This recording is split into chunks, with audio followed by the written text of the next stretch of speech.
Coach, that was a much different Belleville Senators team than we saw on Friday night. Yeah, I certainly challenged the guys post-game last night and again this morning, and we talked about playing with a purpose, playing with structure, and playing with some urgency.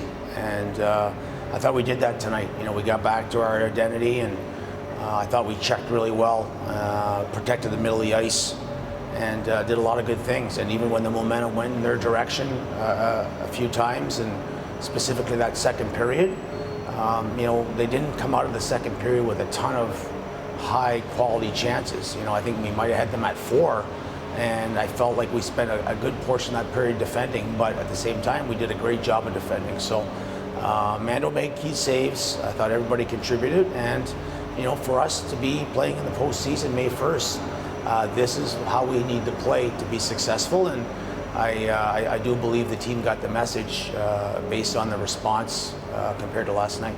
You mentioned Kevin Mandolese. Given how strange of a day it was for goaltenders in the organization, what can you say about the way he prepared himself and executed today? Well, I do believe the game in Toronto the other day in overtime gave him his confidence back at this level. Obviously he had a couple of rough starts after a great performance in Toronto a few weeks ago, and went down and did a good job at Atlanta and came back, and I thought he was real sharp tonight, and our goaltending has to be a difference maker, and he was tonight. So great for him, and certainly he was a catalyst behind a good defense tonight that responded, and certainly our forwards as well. Speaking of the forwards, can't ignore a hat trick for Jake Lucchini. He's been struggling to score a little bit lately, but what can you say about his breakout? Well, we certainly challenged. He was one of the individuals we challenged.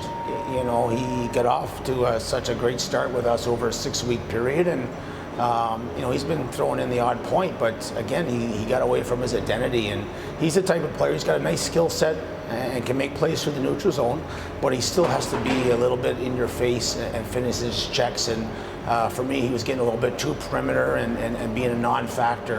And so we challenged him individually today, and like the team, he responded. That was his best game in weeks, and not because he got the hat trick, but he was engaged and was noticeable all over the ice for me. And him and Agazino and Wilkie, had another good night together, and Aggie's playing some good hockey, and him and Luch have some good chemistry as well. So hopefully that can continue, because we're going to need them to contribute offensively, and that's what they're doing right now.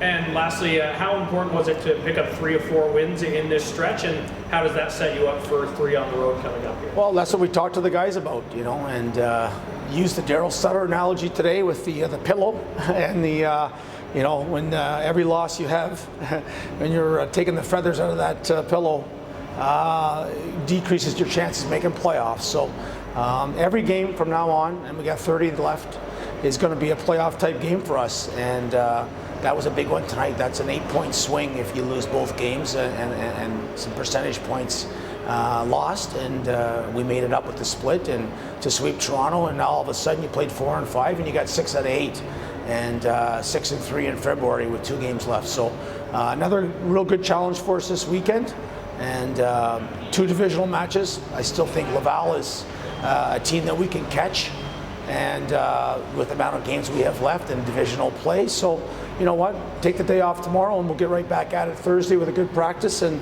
go down to Laval and hopefully continue what we did tonight.